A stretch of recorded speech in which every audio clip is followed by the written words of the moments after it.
'Tis the season to shine with H&M. Discover the holiday collection and find fashionable pieces for your wardrobe or for under the tree.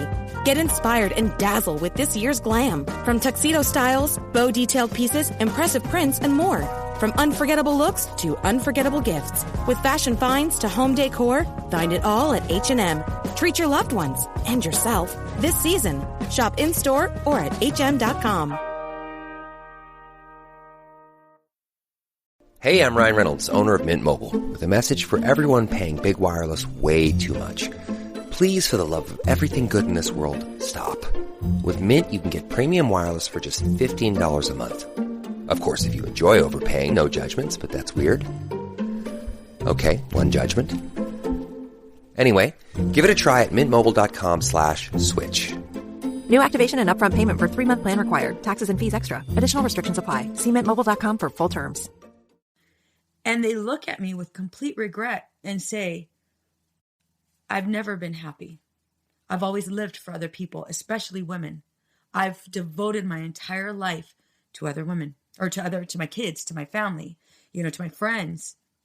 Imagine that. Imagine living that life. So right now I'm going to tell you, hell no. Hell no. That it doesn't have to be that way. And Michele, right now, you literally just gave us gold.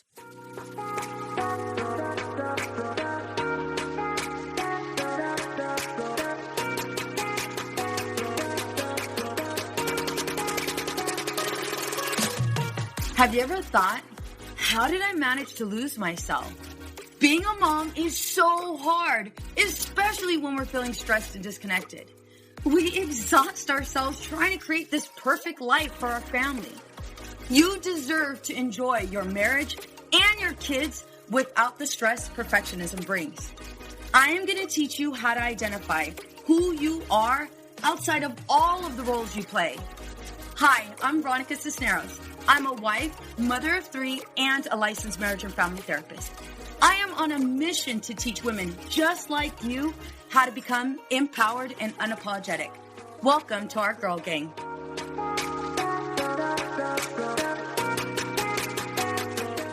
Welcome to Empowered and Unapologetic. I'm your host, Veronica Cisneros. Today's guest is on a mission to train 1,000 women to take their place on corporate boards. She is founder of CEO and founder of ACE LLC, Ashby Consulting Enterprises LLC, and has 30 years of experience as a gold specialist analyst, financial expert, independent corporate director, and successful entrepreneur. Holy moly, she is absolutely amazing. She was named one of the top 25 most powerful women in Colorado, and I totally see why. Please help me by welcoming Michele Ashby. Hey, Michele. Hey, Veronica. Thank you so much. That intro makes me sound like I'm 100 years old. No, girl, not to me. To me, as I'm reading that, I'm like, oh my God, she's like a complete badass. I love her. Well, like most women, I've done a lot of things simultaneously over the years, right? Absolutely. I am so excited to have you on. Thank you so much for joining us. Thank you for having me. So can you please start us off with sharing your story? How did you become this woman who is like taking the boardroom as like this next level, taking it to this complete next level? How'd you do that? Yeah, well, I think the short version is that my career was in finance and mining. So I was a stockbroker and then I became a mining analyst. And through that process, I met a lot of CEOs of mining companies who are men. And I happened to be around a lot of really good men over the period of my career. So over 30 years in finance and mining, these gentlemen, mentored me, supported me, encouraged me, they lifted me up, they pushed me out the door, all those kinds of things. I did have, of course, some people who didn't want me to be there, but the majority of support that I had, and I think the chutzpah that I have in my DNA combined, kind of kept me going forward in that direction. So I was invited to my first corporate board in 2005. And one thing I'd like to share with women is the fact that you get on boards because of who you know.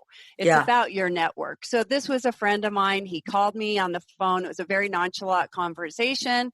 Hey, Michele, I just took controlling interest of a company, and I'm interested in having you on my board. Would you like to join? The answer was yes. And it was my first one. So I've been on 6 corporate boards so far, and 5 of those are publicly traded, and 1 is a private company board. So I currently sit on 1, which is a mining company traded on the New York Stock Exchange. But, that's kind of the short version of how I ended up in this role. And then I've decided to share what I know about how to be on a board, how to get on a board, all those different things, board governance, of course, financial acumen, risks and responsibilities, to help other women get on boards, because we all know that we want more women on boards, right? We take up half the population of the planet, 50%. And yet when we look at the overall percentage of women on boards that are reporting in the world, it's about 17%. So why don't we have 50-50 in the leadership role? So that's what my mission is to try and get as many women as quickly as possible into these leadership roles. So you just said something very powerful, that we're not. Even though we're the majority, we're still not. What do you think is holding us back? Well, I think it's a number of things, right? It isn't just the good old boy network. It's also women themselves. Yes. So that's what I learned. I interviewed 200 women over 18 months, powerhouse women. I mean, I had a file that I called my super women file. And I was so impressed with them. But what I recognized was that I knew something they didn't know. There was this big gap of knowledge that I got from the gentleman who brought me along and mentored me that these women didn't get. And so I was like, wow, if I package that, teach it to them, I think I can get them into the boardrooms really quickly. So there's it's a 2-side, right? It's our culture, and, we're breaking the ceiling, and now with, Kamala in the White House, that's going to make a big shift, I think, and help us with that momentum. But we have a long way to go. We can't let our foot off the gas at all. No. So how do we start this? How do we start taking steps towards the corporate role? How does one do that? What would be maybe some tips you can give us to go ahead and take us to that next level that we're not doing right now? Right. So not everyone's a leader. So that's number 1. Are you a leader? Are you the type of woman that wants people to listen to you? Are you bossy? Do you like being in charge? Do you like having that responsibility? If the answer to those questions are yes, then you're already on your track, because my guess is that you're already leading somewhere and you got your eye on a prize. So the thing is to really focus on those relationships. Who are the people who can help you keep going up? And most likely you're going to be talking about a man, because men are still in control of the power and the money. And as long as they're in control of the power and the money, they're the people that we need to be connected to. And they're the ones who are going to help bring us into that space, most likely. Okay. Yeah. And then it's education, right? And I'm not talking about go get an MBA. I'm talking about street cred here. I'm talking about get that experience. I love you, Michele. Try those things, right? Yes. Yeah. You got to get in there and plow through, and you're going to make mistakes. It's not going to be perfect. That's okay. You're going to learn all along the way, but aspire to be in those roles and then start talking about it. Start asking questions. Who are those people that you trust that you can say, you know what, I was thinking of getting a CEO role. I've been in tech for 10 years. Why aren't I running a company? So ask those kinds of questions of yourself and other people. I love that you said that it starts within. Like, we are our own worst enemies. I also love that you said you don't necessarily need an MBA at all. I didn't know that. Not the MBA stuff, but I didn't know until I was in the field that I'm in. I was always under the assumption that in order for me to be successful, in order for me to have my own private practice, I had to be this doctor. And so my goal was to be this doctor. And then I'm here. I did all of those things, asked all those questions to everybody. I would ask anybody a question that I was like, it's interesting what they're doing. Tell me more. And you're doing this. Tell me more. And hell yeah, I fell on my butt several times. It's a part of it, And what I realized is, holy moly, now I'm in a position where those people that have that doctorate degree are not maybe as successful as where I'm at. And it has nothing to do with education. It's that street cred. I love that you said that. It's 100% that street cred. And so I want to make sure I validated that, because as long as you're asking those questions, as long as you're putting yourself out there, you're now starting to build relationships, which ties into mentors. They're going to want to help you succeed. Can you tell me more about that? Because I think that's where a lot of us get a little intimidated, and maybe we're not enough. Maybe I'm going to be exposed. I know when I was working my way up, it's like, oh my gosh, people are going to know that I don't know what this means. Right? Like they're going to know. They're going to know. I don't want them to know. So I don't ask anything, but then that keeps you down here. So can you tell me more about that? Absolutely. So you are going down the right path of thought here. I was 28, got divorced. I didn't have a college degree. I got married right out of high school and had babies and ended up in a divorce with a 5-year-old and a 3-year-old. Okay. And I had just started in the brokerage business. So you don't have to have a degree to get into to be a stockbroker. And I went through a lot to figure out what can I do as a career without a degree. On the other hand, I'm a super smart person. And so I also had a chip on my shoulder, which was, I'm going to show you how much I can succeed without it. Just watch me. So ladies, think about it. Bill Gates didn't finish college. Steve Jobs didn't finish college. I mean, we can go down a list of some of the most successful people in the world who did not finish college. So let's just debunk that right now. Okay. Yes. I did go back and get my degree in finance when I was in my 40s. And all I did was challenge a degree, which means I took tests and passed. I actually graduated with my degree in finance. Dang. And I was, magna cum laude, et cetera, et cetera. But where did I learn all that? It wasn't in a classroom. It was on the street. Yep. Right? And the first 2 years, here's the thing I did. First 2 years, didn't know anything. I was the worst stockbroker ever. Like I was the worst rookie stock. It's a wonder they kept me there because I was so concerned about people's money. I would talk to them forever. And my bosses would be like dagger eyes, like you're supposed to be selling, not talking. But I really wanted to talk to them and get to know them. And that's how I ended up specializing in gold mining because I was given all these debt accounts and I'd talk to the clients and they'd be like, what happened to my gold mining stock company? And I go, I don't know, but I'll call the president and I'll talk to him and I'll get the answers. What are your questions? And I'll call you back. And through that process, I started developing relationships with these CEOs as well as investors. And I became a gold specialist. And then I became a mining analyst. And again, it was like people taking me under their arm and going, hey, she's interested. She's asking questions. Yeah. I want to help her. Can I lend? I mean, I had a CEO who lent me his textbook from School of Mines here in Colorado. And I would study at night, cyanide heap leaching. I didn't need to go to school. I just needed the right information. So, you're right? Right. Yeah. Can you say that again? I didn't need to go to school. I just needed the right information. Boom, boom. Ladies, write that down. Write that down. Yes, yes. I love that you said that. Sorry, carry on. So, and I think that this plays into our perfectionist gene. Okay, so let's talk a little bit about research. We know that when we have a man and a woman who are equally experienced and skilled, and they both are offered a promotion, the man is more likely to raise his hand and say, pick me, I'll give it a go. And they only have 60% of what they need.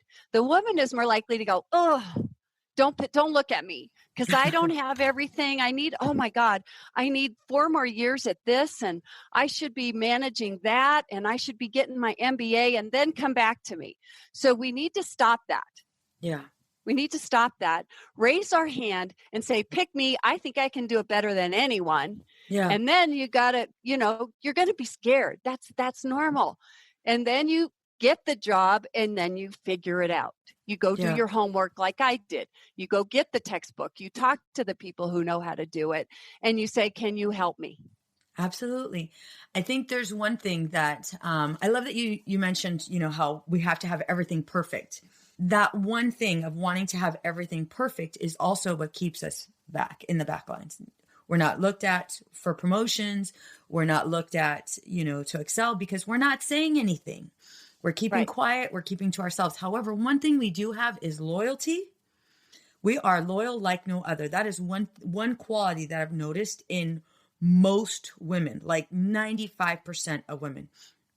We are loyal like no other. And we will, if we don't know, we will try to figure it out. I mean, look at us as moms. There's so many things we didn't know and we figured it out. And we're responsible for this human being, and how they grow and how they learn. If we're able to do that, hell yes, we're able to go ahead and attack a boardroom like no other, because we will have that loyalty to go ahead and learn. Right? Right. So let me talk a little bit about the complement of men and women together. So I look at we have different things, like you were pointing out, women, the loyalty part, right? And men are loyal too. It's not like they don't have that characteristic. Yes. But when we look at kind of the differentiations, I look at men as, their objective, right? There's the goal. I'm going to go get it. Like, let's say they're hunting. I'm going after the deer. That's all they have on their mind. It's a burp, burp, burp, burp, burp, right until bam, they get it, right? Yeah. Women are planners and organizers, and we're like, okay, we got to scope out the whole thing. Like, how many deer are in the park? I mean, we do it differently, but together what happens is we have a different outcome. If the guys are going straight for the goal, and they go for it, but they've destroyed the environment along the way.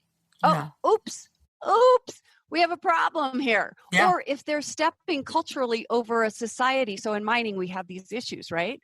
And so women will say, wait. Okay, we've got a mine. We're going for this project.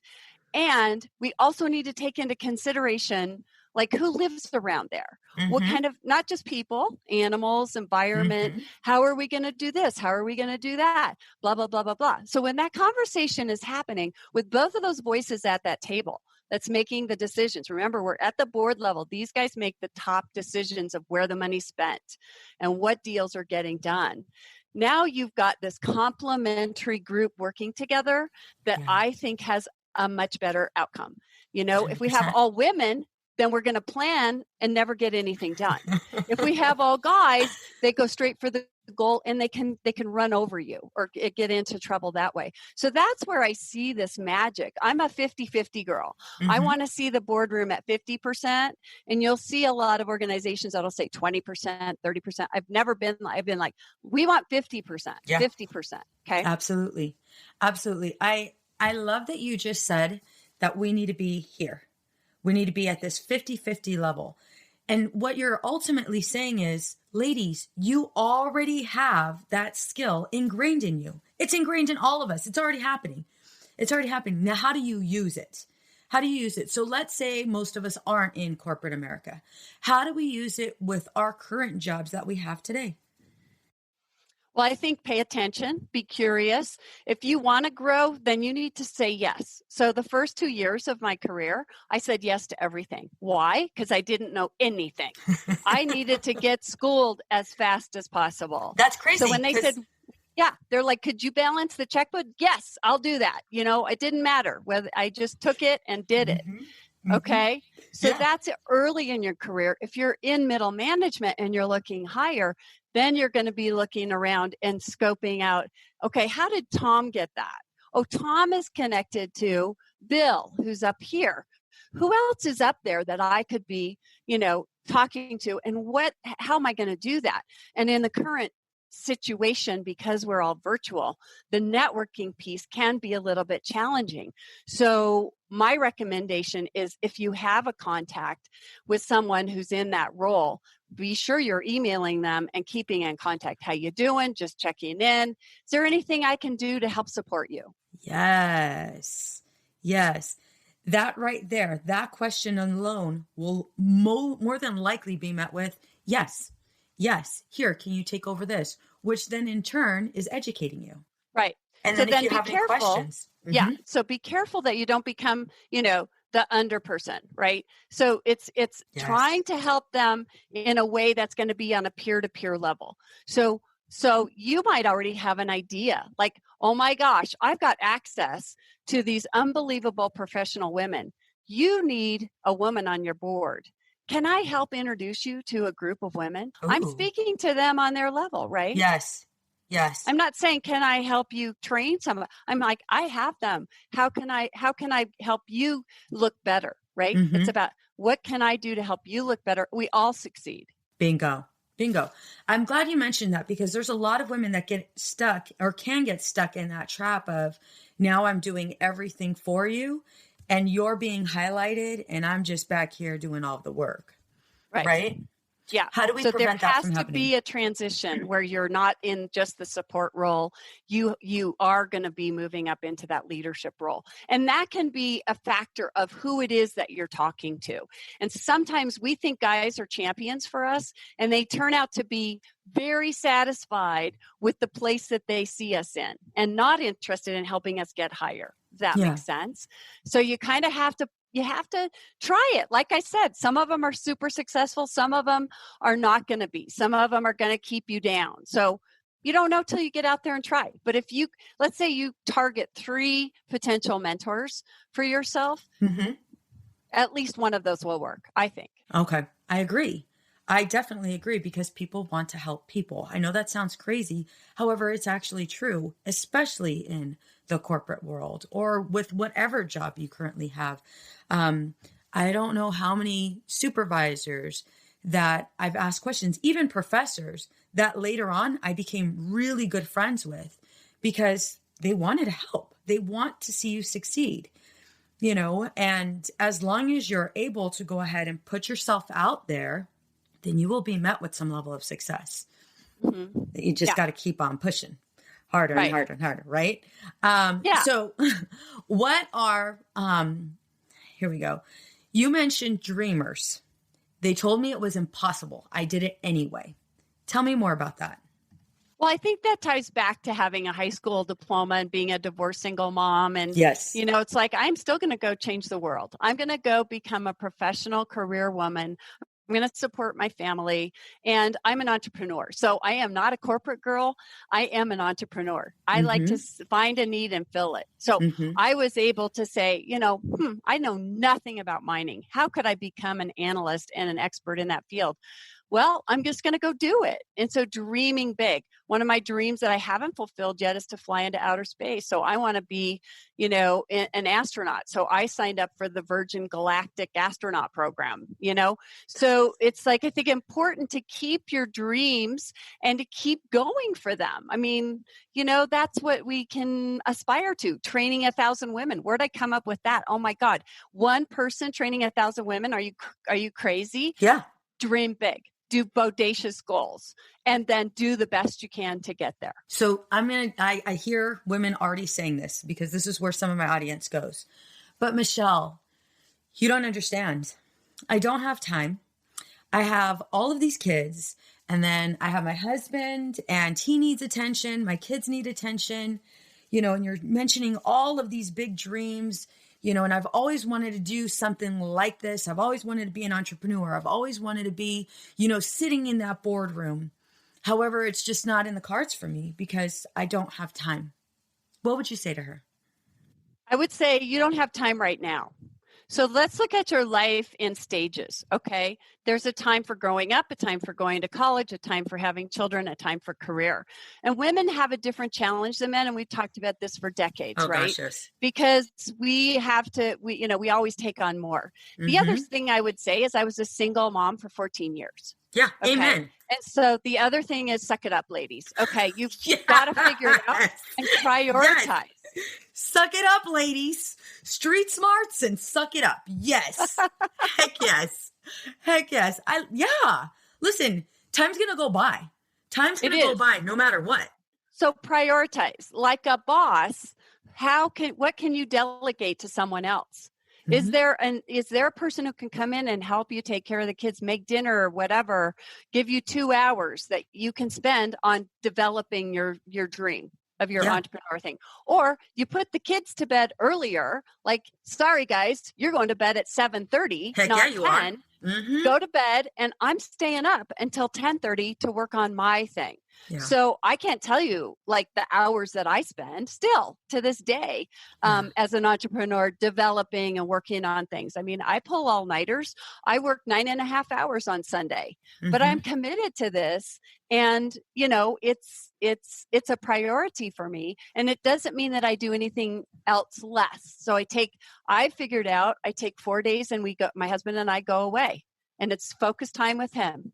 And then when we're at home, he's working, I'm working, and he's used to me now because we've been together for 23 years. So it's like, well, she's going to go work. Are you going back to work? Yeah. Yes. I eat dinner. I come back downstairs. How late are you going to be? I don't know. 10, 11, might be 1, but I'm going to get it done. Right. Absolutely. I love that you said that. I especially love that you said suck it up, because it's 100% true. When my husband, he was away, he was in Afghanistan for 7 months, and I was finishing up with grad school, like literally finishing up with grad school. So my nights looked like, you know, me putting the kids to bed, making sure everything was done for the next day to take them to school, stay up till 11 o'clock at night, and then do as much as I could with regards to writing, studying, wake up at 3 every single morning, would go to bed at 11, wake up at 3. And I woke up at 3 because I needed to get shit done. Nobody was going to do it for me. Nobody was going to read the books. Nobody was going to write my 20-page, 40-page papers. Nobody was going to do that, you know, and I was still interning. I was going to school, and I was working. It was happening, right? If that's where you're at right now, where I'm not happy with the way my life looks, you have to do something about it. Nobody's going to give you permission. And I think that's where a lot of us women, you know, stay stagnant. It's, well, when is my husband going to give me permission? When are my kids going to give me permission? Girl, I'm going to tell you right now, your 5-year-old is not going to give you permission. They don't care about your career. They just want mommy. Mm-mm. They want mommy. They want daddy. They want to eat. Right. If you can make it work in between, it will happen without neglecting your kids and your family, without neglecting yourself. Right. Right. And it is about prioritizing, you know, and putting yourself on that list. And then also, you know, like having the balls to stand up for yourself. And that doesn't mean externally as much as it does internally. Yeah. Right. And sometimes it means a really tough call. It may mean a really big change in your life. And that's what's holding you back, because you're afraid, you know, for that big shift. You don't know what's going to happen on the other end of that. I've been through a nasty divorce. I know what that is like, to have to make that decision and then live in the aftermath of that kind of thing. And to be able to like stand on my own 2 feet at the same time as I'm taking care of all of the other things, and making sure I didn't lose control of having possession of my children and, you know, all that kind of stuff. So, but good for you, because what you described is exactly what I'm talking about. You really wanted it.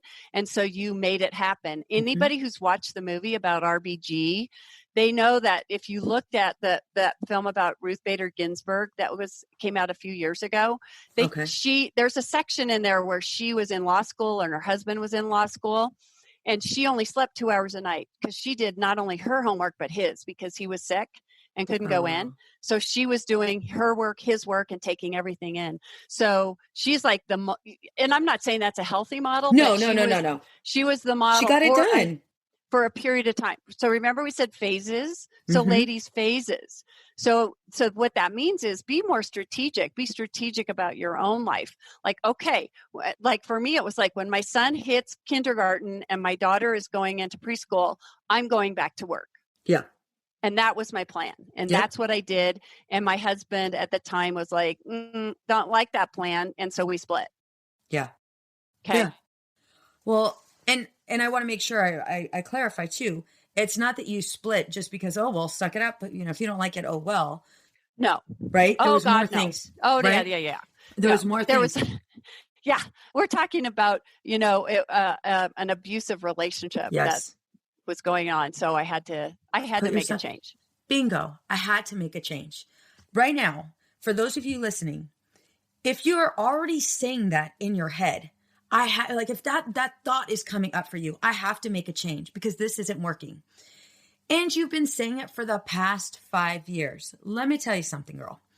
You're going to go another 5 years. You're going to go another 10 years. You're going to end up being 85, 90 years old saying, holy crap, I never made that change. And here I am, stuck. And this is what my life looked like. I don't know how many people I've asked, that are older, that are in their 80s.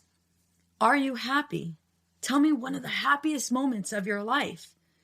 And they look at me with complete regret and say, I've never been happy.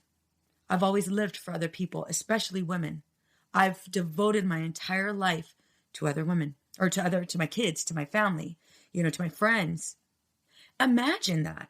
Imagine living that life. So right now I'm going to tell you, hell no. Hell no. That it doesn't have to be that way. And Michele, right now, you literally just gave us gold, complete gold on how to take the steps to go ahead and make that change, because it is possible. You're telling me you went 14 years without any help. You were doing it on your own. That is a badass. And you could have come up with every single excuse. My kids have this activity. They have school. I have to go ahead and do homework with them. Yeah, you probably did do all of those things. And here you are coaching 1,000 women how to go out and take it to that next level. So right. I want to ask, how do you help women today? So you mentioned coaching 1,000 women, helping them get to those boards. What can you do for our listeners, and how can they be a part of your product, your program? Okay, great. So I want to acknowledge a couple of things. One is that motherhood is a sanctified position, and I would never want to take anything away from that. And there are women who are 85 who are happy, I think. No, yes, of course. Yeah, because they did that, and I honor that.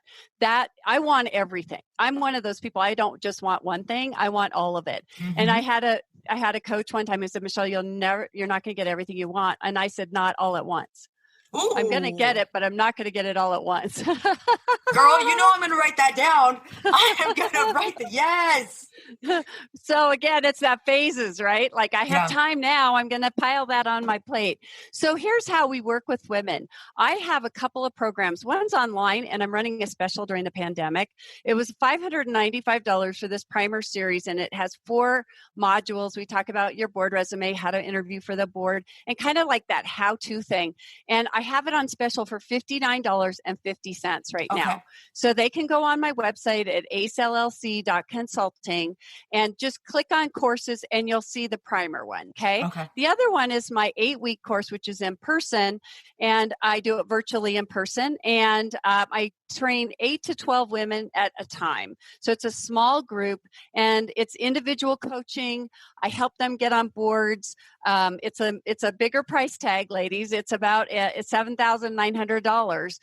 But you get a certification. You learn everything you need to know, and I vet everyone, of course. So it's an amazing cohort of women that you end up working with.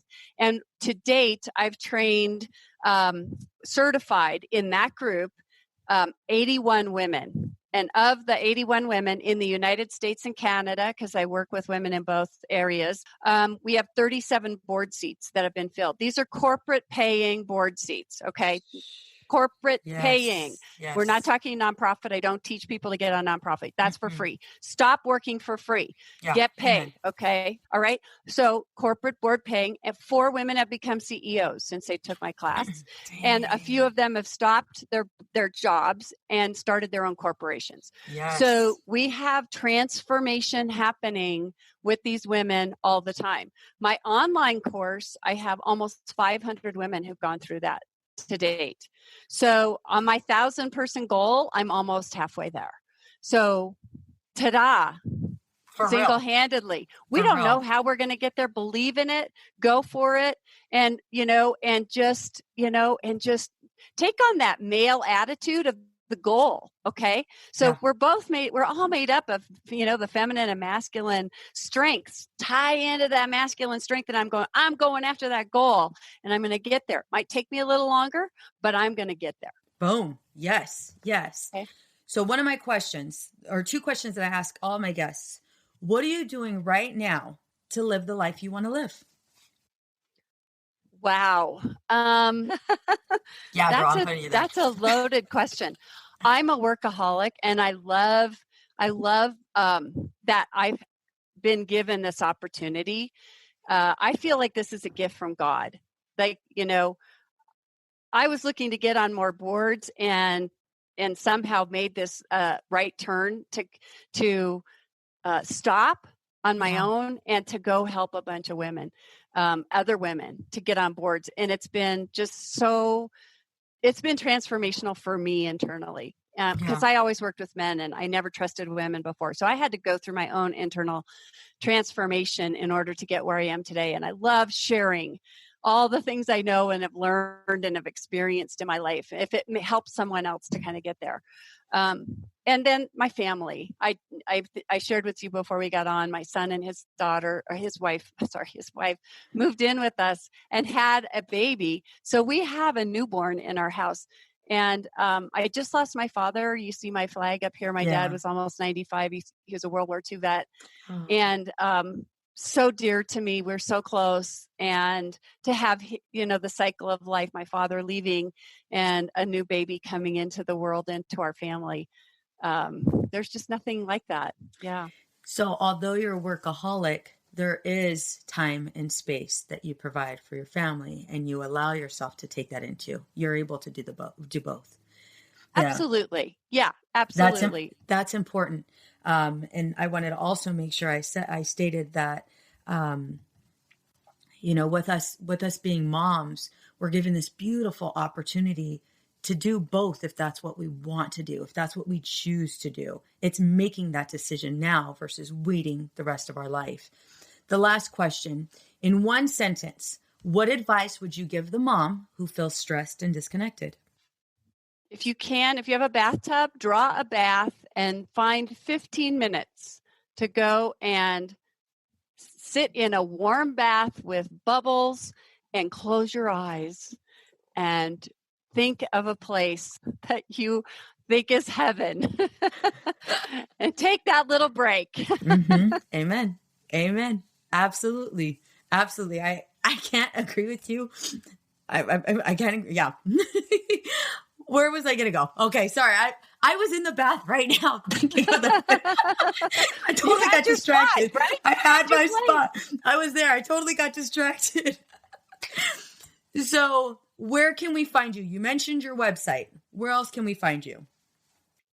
On social media? So I'm on LinkedIn. There we go. On LinkedIn. LinkedIn is really good. I post there a lot.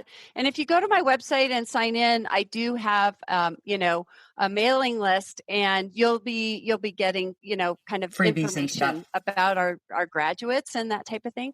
So, just go to the website or go to LinkedIn. I am on Instagram as well. So those three. So Michele Ashby, that's what we're looking for.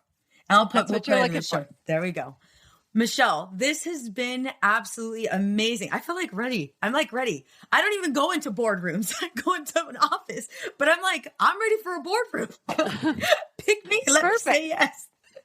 Yes. Yes. That's right. Raise your hand and say yes. I want to do this. Michele, thank you so much. This was so much fun. So educational. And I just, thank you. Thank you so much for being on the show. Well, thank you. And I really appreciate you and all of your listeners and everything that you're doing for women and moms. And, it's really important. And I'm sure that they appreciate it too. Thank you. Thank you.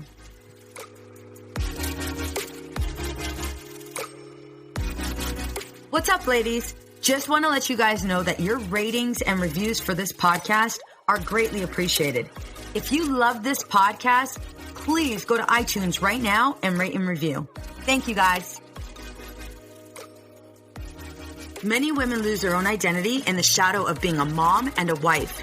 We are a community of women who support each other. We leave perfectionism behind to become empowered and unapologetic. I know you're ready for the next steps. If you want to become empowered and unapologetic, get my free course, Unapologetically Me, over at empoweredandunapologetic.com/course. Empowered and Unapologetic is part of the Practice of the Practice Podcast Network, a family of podcasts that change the world. To hear other podcasts like the Bomb Mom Podcast, Beta Male Revolution, or Imperfect Thriving, go to practiceofthepractice.com/network. This podcast is designed to provide accurate and authoritative information in regards to the subject matter covered. This is given with the understanding that neither the host, Practice of the Practice, or the guest are providing legal, mental health, or other professional information. If you need a professional, you should find one. Hey there. This is Casey McGuire Davidson, host of the Hello Someday podcast. I'm an ex-red wine girl turned life coach who helps busy women change their relationship with alcohol. I spent 20 years climbing the corporate ladder while drinking a bottle of wine a night to unwind. In the Hello Someday podcast, my goal is to teach you the tried and true secrets of creating and living a life you don't want to escape from. Each week, I'll bring you tools, lessons, and conversations to help you drink less and live more. I'll teach you how to navigate our drinking-obsessed culture without a buzz and how to turn the decision to stop drinking from your worst-case scenario to the best decision of your life. You can find new episodes of the Hello Someday podcast every Thursday, wherever you listen, and I hope you check it out. I know we've been taught that motherhood requires alcohol. I know we've been taught not to question our relationship with alcohol until we've lost everything. And I know we've been taught that if we do dare to examine our relationship with alcohol, we need to head straight to AA and declare ourselves an alcoholic who is powerless to alcohol forever. But what if all that isn't true? That's definitely not my story. I'm Suzanne, the host of the Sober Mom Life podcast. I'm an influencer who stopped drinking in January 2020, and since then, I've been telling the truth about motherhood, influencing, alcohol, and sobriety. If you suspect deep down that glass or 3 of wine at night might just be making motherhood harder, well, you're right. Come and join me as I chat with other sober and sober-curious moms. Let's laugh, cry, and normalize sobriety together, all while we reheat our coffee for the 4th time today. I know we've been taught that motherhood requires alcohol. I know we've been taught not to question our relationship with alcohol until we've lost everything. And I know we've been taught that if we do dare to examine our relationship with alcohol, we need to head straight to AA and declare ourselves an alcoholic who is powerless to alcohol forever. But what if all that isn't true? That's definitely not my story. I'm Suzanne, the host of the Sober Mom Life podcast. I'm an influencer who stopped drinking in January 2020, and since then, I've been telling the truth about motherhood, influencing, alcohol, and sobriety. If you suspect deep down that glass or 3 of wine at night might just be making motherhood harder, well, you're right. Come and join me as I chat with other sober and sober-curious moms. Let's laugh, cry, and normalize sobriety together, all while we reheat our coffee for the 4th time today.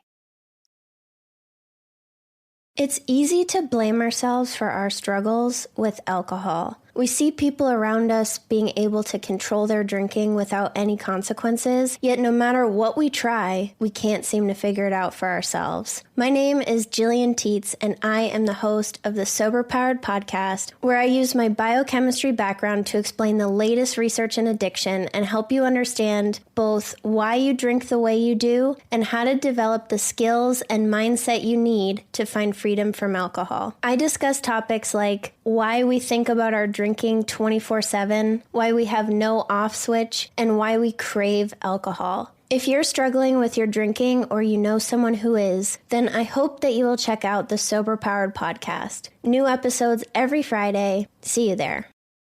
Addiction impacts all of us. Addiction's consequences run through all of us. From ourselves to our loved ones and through our communities, addiction creates so much loss and grief. My name is Dwayne Osterlin, and I'm the host of the Addicted Mind podcast, a show featuring personal stories, expert guests, and vital information about addiction and addiction recovery. We'll talk with leading treatment providers to discuss the latest research and treatment options for this devastating disease and advocate for mental health awareness. We discuss topics like the importance of creating a community of support, to helping loved ones, to some of the latest research on psychedelic medicines. The Addicted Mind podcast has been about creating hope, listening to stories of many amazing people that have overcome addiction and are thriving. If you or a loved one is struggling with addiction, subscribe to the Addicted Mind podcast wherever you get your podcasts, or check out theaddictedmind.com. New episodes every Monday. See you there. Hey there, this is Casey McGuire Davidson, host of the Hello Someday podcast. I'm an ex-red wine girl turned life coach who helps busy women change their relationship with alcohol. I spent 20 years climbing the corporate ladder while drinking a bottle of wine a night to unwind. In the Hello Someday podcast, my goal is to teach you the tried and true secrets of creating and living a life you don't want to escape from. Each week, I'll bring you tools, lessons, and conversations to help you drink less and live more. I'll teach you how to navigate our drinking obsessed culture without a buzz, and how to turn the decision to stop drinking from your worst case scenario to the best decision of your life. You can find new episodes of the Hello Someday podcast every Thursday, wherever you listen. And I hope you check it out. I know we've been taught that motherhood requires alcohol. I know we've been taught not to question our relationship with alcohol until we've lost everything. And I know we've been taught that if we do dare to examine our relationship with alcohol, we need to head straight to AA and declare ourselves an alcoholic who is powerless to alcohol forever. But what if all that isn't true? That's definitely not my story. I'm Suzanne, the host of the Sober Mom Life podcast. I'm an influencer who stopped drinking in January 2020, and since then, I've been telling the truth about motherhood, influencing, alcohol, and sobriety. If you suspect deep down that glass or 3 of wine at night might just be making motherhood harder, well, you're right. Come and join me as I chat with other sober and sober-curious moms. Let's laugh, cry, and normalize sobriety together, all while we reheat our coffee for the 4th time today.